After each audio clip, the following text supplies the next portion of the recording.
अब सबसे पहले तो हमें ये ध्यान देना होगा भी हमें जो भी कन्वर्जन क्वेश्चन गिवन है उसमें जो रिएक्टेंट गिवन है और प्रोडक्ट गिवन है उसका स्ट्रक्चर ड्रॉ कर लो। प्रोपेनॉन में हमारे पास सी डबल बॉन्ड हो, मतलब हमें इसको बेसिकली रिमूव करना है। अगर आप यहाँ देखो तो कोई ऑक्सीजन नहीं है, लिथियम एल्यूमिनियम हाइड्राइड की प्रेजेंस में यहाँ रिडक्शन होने वाली है, ये डबल बॉन्ड ब्रेक कर जाएगा। तो अल्कोहल को एल्कीन में कन्वर्ट करने के लिए यहाँ पर हो रही है डिहाइड्रेशन।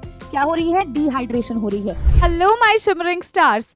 तो जैसे कि आप सबको पता है 12th बोर्ड एग्जाम्स में कन्वर्जन क्वेश्चंस आते हैं और स्टूडेंट्स उसको देख करके कंफ्यूज हो जाते हैं भी यहाँ पर क्या रिएजेंट यूज होगा, कौन सी टाइप ऑफ रिएक्शन है। तो आइए एक क्वेश्चन सॉल्व करते हैं। आपके सामने है convert the following propanone to propene. हमें प्रोपेनॉन को प्रोपीन में कन्वर्ट करना है। अब सबसे पहले तो हमें ये ध्यान देना होगा भी हमें जो भी कन्वर्जन क्वेश्चन गिवन है उसमें जो रिएक्टेंट गिवन है और प्रोडक्ट गिवन है उसका स्ट्रक्चर ड्रॉ कर लो। इससे क्या होता है, हमें ये पता चल जाता है भी एक्चुअली वहां होने क्या वाला है। जैसे कि अगर आप यहाँ पर ध्यान देंगे तो हमें गिवन है प्रोपेनॉन। प्रोपेनॉन होता है CH3 C double bond O CH3। आप यहाँ देख सकते हो प्रोपेनॉन में ओन लगा है, मतलब क्या है, कीटोनिक ग्रुप प्रेजेंट है। और प्रोप जो है वो 3 कार्बन के लिए यूज किया जाता है, मतलब कि जो हमारा कंपाउंड होगा उसमें पेरेंट चेन में 3 कार्बन होंगे। तो ये हमारा स्ट्रक्चर है प्रोपेनॉन का। हमें इसको कन्वर्ट किस में करना है? प्रोपीन में करना है, यानी कि CH3 CH double bond CH2 में कन्वर्ट करना है ना।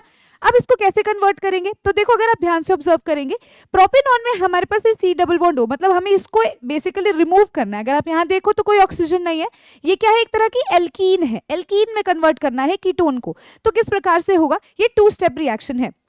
सबसे पहले तो आप यहाँ पर क्या करेंगे, आप यहाँ रिडक्शन करेंगे in the presence of LiAlH4। Lithium aluminium hydride की प्रेजेंस में यहाँ रिडक्शन होने वाली है। ये डबल बॉन्ड ब्रेक कर जाएगा और ये क्या करेगा, एक हाइड्रोजन इस कार्बन को मिलेगा, एक हाइड्रोजन इस ऑक्सीजन को मिलेगा। तो यहाँ से देखो हमें क्या मिलेगा, CH3 CH single bond OH और CH3, यानी कि हमें यहाँ से क्या मिला, हमें यहाँ से अल्कोहल मिल गया।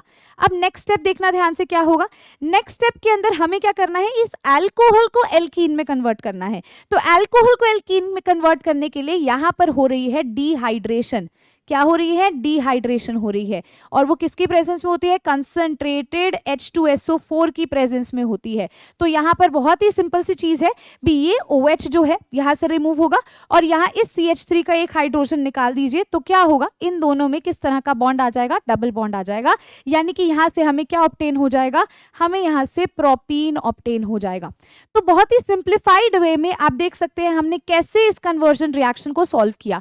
तो ऐसे ही कन्वर्जन रिएक्शंस को सिंप्लीफाइड वे में अगर आप सॉल्व करना चाहते हैं और मोस्ट इंपॉर्टेंट क्वेश्चंस को भी प्रैक्टिस करना चाहते हैं तो बोर्ड बूस्टर आपके बैच लॉन्च हो चुका है, आप उसको ज्वाइन कीजिए। मैं आपको ऑर्गेनिक केमिस्ट्री वहां पर करवाऊंगी और हम इतने ही इजी फॉर्म में ऑर्गेनिक केमिस्ट्री को कंप्लीट कर लेंगे।